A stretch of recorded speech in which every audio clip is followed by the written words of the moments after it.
नमस्कार मित्रों, चर्चा में आपका स्वागत है। आज की चर्चा आरंभ करने से पूर्व पिछले की वीडियो में कुछ त्रुटि हो गई थी बोलने में, जो थोड़ा सुधार करना चाहूँगा। मैंने जिसको सुधार करना चाहूँगा, प्रथम गलती ये थी कि प्रथमतया प्लेटो के संदर्भ में चिंतक का प्रयोग होना चाहिए, चिंतक, और दूसरे चिंतन यानी दूसरे चिंतन के विषय में होना चाहिए। दूसरे चिंतन जैसे 4-5 नाम जो दिए गए हैं वो चिंतन नहीं, चिंतक होने चाहिए। यह मैं सुधार करना चाहता था। और एक जगह और बोलने में मुझसे एक त्रुटि हो गई। मैंने प्लेटो को सुकरात का परम शिष्य कह दिया था, उसमें प्रिय शिष्य होना चाहिए। यह एक सुधार मान लिया जाए। आज मैं प्लेटो की जो प्रधान रचना है रिपब्लिक के विषय में चर्चा करने के लिए उपस्थित है। मित्रों,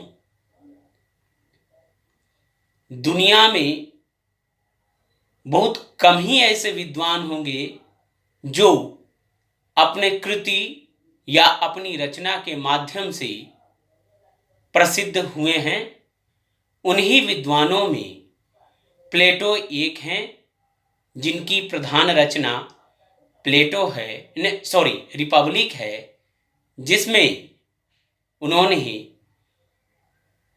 सभी विषयों को सम्मिलित किया है, जैसे अर्थशास्त्र, राजनीति शास्त्र, मनोविज्ञान, दर्शन शास्त्र, कला और शिक्षा संबंधी विचार, ये सभी विषयों को यह अपने ग्रंथ रिपब्लिक में शामिल किया है। रिपब्लिक के 2 अर्थ होते हैं। एक पॉलिटिसिया मतलब यह है राज्य का संविधान, जिसमें राज्य विषयक समस्या व शासकों के विषय में बातचीत की गई है। और दूसरा है न्याय विषयक या न्याय का विचार, या जिसमें न्याय के विचार प्रस्तुत किया है, उसे न्याय विषयक कहते हैं। उसे कहा जाता है concerning justice, on concerning justice. इसमें कहा गया है कि न्याय के विषय में रिपब्लिक में विचार प्रस्तुत किया गया है प्लेटो की ओर से। इस संबंध में शेवाइन महोदय ने कहा है कि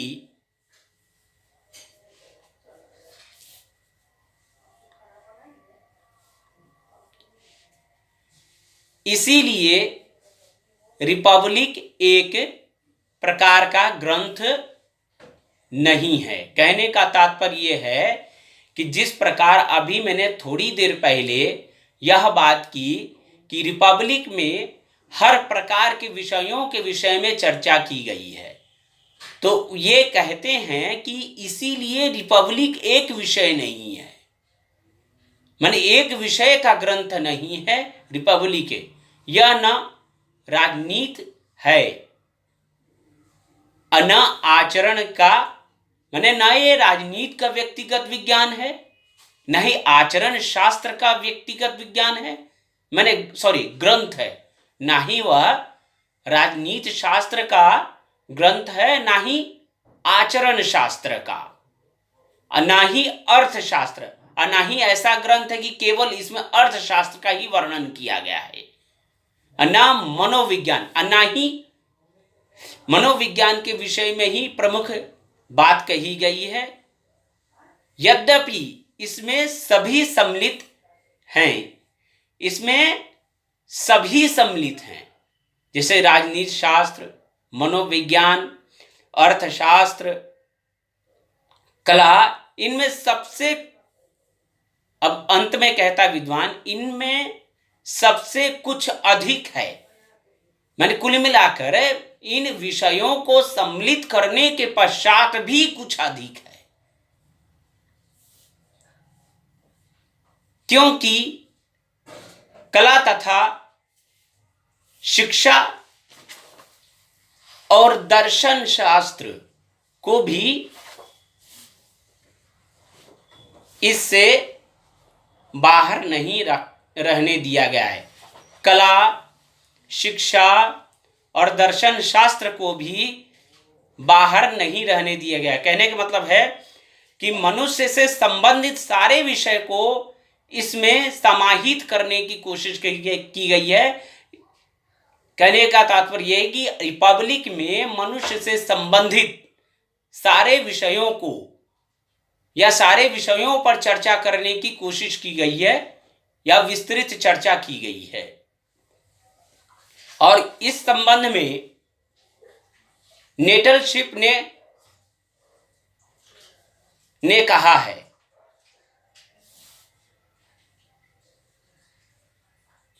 वास्तव में रिपब्लिक मानव स्वभाव की व्याख्या है। कहने का मतलब यह है कि रिपब्लिक में मानव स्वभाव की व्याख्या की गई है कि मानव का स्वभाव कैसा है, मानव किस प्रकार चिंतन करता है, उसकी व्याख्या रिपब्लिक में की गई है।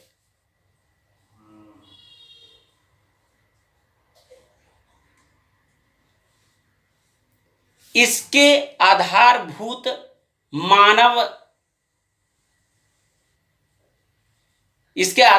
मान्यता है कि समाज की समस्त संस्थाएं, वर्ग, संगठन, धर्म, कला इत्यादि मानव आत्मा की सृष्टि है। और आगे यह विद्वान कहता है कि इसमें यह भी स्पष्ट किया गया है कि धर्म, सामाजिक संगठन, कला या और भी कुछ जो है ये मानव की ही सृष्टि है।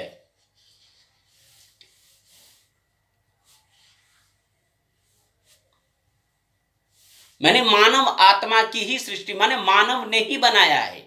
धर्म, सामाजिक संस्थाएं, कला, ये सब मनुष्यों ने सृजित किया है, यानी मनुष्यों ने इसका निर्माण किया है। ये कोई प्राकृतिक सृष्टि नहीं है।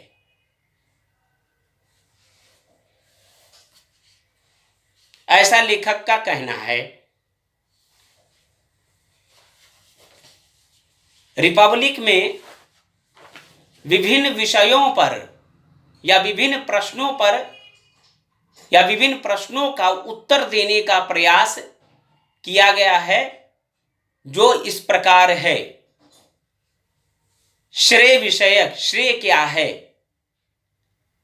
इस विषय में प्लेटो ने कहा है कि श्रेय शुभ है, इसकी प्राप्ति निरपेक्ष बुद्धि वालों को होती है। जो व्यक्ति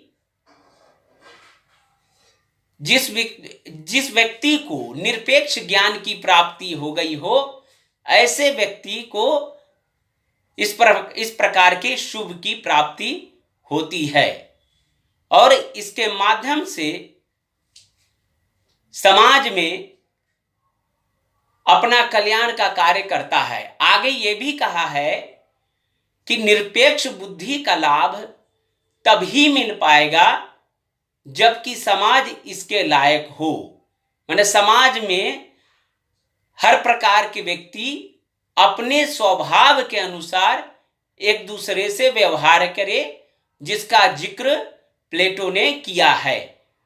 जैसे उत्पादक वर्ग, शौर्य माने जो वीर हैं, सैनिक हैं, वो वह बुद्धि प्रधान लोग, जो बुद्धिमान लोग हैं, जो लोग शासक करते हैं, अपना अपना कार्य स्वभावतः करें और समाज में ऐसा वातावरण उत्पन्न करें जिससे सभी को इससे लाभ हो, निरपेक्ष बुद्धि से लाभ हो, सभी के साथ समान व्यवहार हो।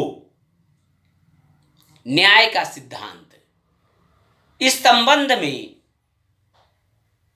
प्लेटो ने कहा कि न्याय भी निरपेक्ष बुद्धि से उन्नत होता है।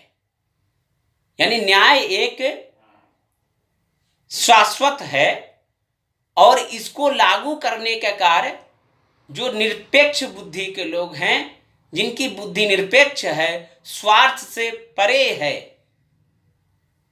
जिनके पास अपना स्वार्थ नहीं, ऐसे व्यक्ति के द्वारा ही न्याय का कार्य किया जा सकता है। और इस विषय में भी प्लेटो ने कहा कि न्याय जो वर्ग निर्धारित किए गए हैं, जो वर्गों के द्वारा कार्य निर्धारित किए गए हैं, अपने अपने कार्य का पालन करते हुए ही न्याय की प्राप्ति हो सकती है। एक दूसरे के कार्य में हस्तक्षेप ना करके, अगर एक दूसरे के कार्य में हस्तक्षेप किया जाता है तो ऐसे कार्य को अन्याय कहा जाएगा।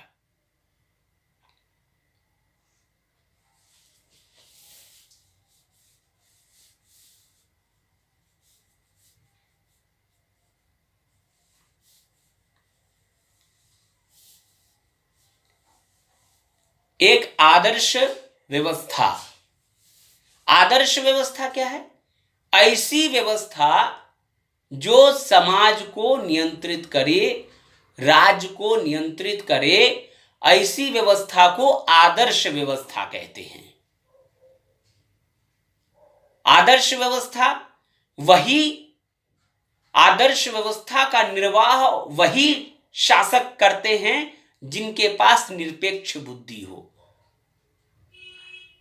जो स्वार्थी ना हो, जिनको अपना स्वार्थ से कोई लेना देना ना हो, जिनके अंदर मानव कल्याण की भावना हो, ऐसे व्यक्ति को ही प्लेटो ने एक दार्शनिक शासक बताया है।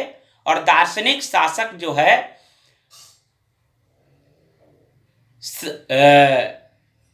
रिपब्लिक में वर्णित तीनों वर्गों को जो कार्य निर्धारित है उसको लागू कराने में सहयोग प्रदान करेगा या करता है, ऐसा रिपब्लिक में प्लेटो ने कहा है। और आगे कहा है कि जो एक तंत्रीय शासन में शासकों द्वारा, माने अल्पतंत्रीय शासन में शासकों द्वारा गरीब जनता पर, साधारण जनता पर अत्याचार किया गया, व जनतंत्र में साधारण जनता द्वारा अमीरों पर अत्याचार किया गया, इस प्रकार की परंपरा का अंत ये आदर्श व्यवस्था में हो जाएगी। और इसमें गरीब और अमीर मिल करके शासन सत्ता का प्रयोग करेंगे, इस प्रकार का प्लेटो का मानना है। शिक्षा की व्यवस्था, रिपब्लिक में शिक्षा की व्यवस्था अत्यंत विस्तृत रूप से की गई है। मैंने बचपन से लेकर के 50 वर्ष तक व्यक्ति के लिए शिक्षा की व्यवस्था रिपब्लिक में की गई है। भिन्न भिन्न अवस्था में व्यक्ति को किस प्रकार की शिक्षा प्राप्त होनी चाहिए उसकी चर्चा विशेष रूप में की गई है। और इसी विषय में रूसो ने कहा कि इस प्रकार की शिक्षा की चर्चा से यह स्पष्ट होता है कि रिपब्लिक एक राजनीतिक विज्ञान का ग्रंथ नहीं है, यह एक शिक्षा पर लिखा गया कभी भी यह लेख है या निबंध है, ऐसा रूसो का मानना है। आदर्श समाज, इस विषय में प्लेटो ने कहा कि आदर्श समाज वही होगा जिसमें उत्पादक वर्ग, सेना के लोग और बुद्धिमान जन निर्धारित अपने अपने कर्तव्यों का पालन करेंगे। ऐसे समाज को आदर्श माना गया है रिपब्लिक में।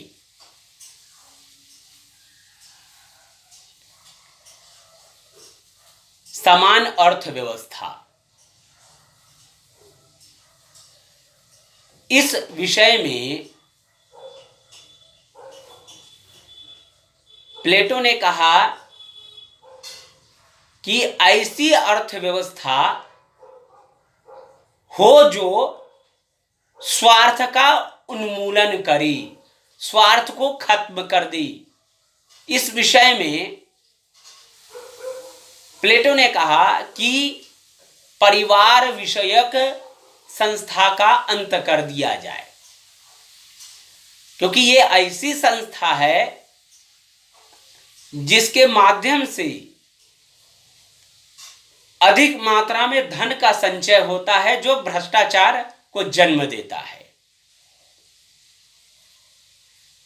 परिवार, ये इस संस्था को अंत करके पत्नियों का साम्यवाद की स्थापना की जाए। नंबर 2,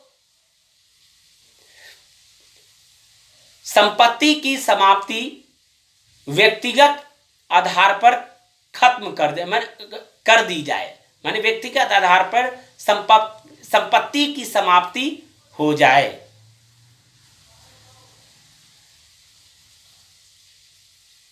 शासक वर्ग के लिए भी और सैनिक वर्ग के लिए ही इस तरह का प्रावधान प्लेटो ने किया था कि इन लोगों के लिए किसी प्रकार की संपत्ति व परिवार नहीं होगा, जिससे ये अथाह धन संचयन करेंगे और भ्रष्टाचार की उत्पत्ति होगी और जन कल्याण प्रभावित होगा।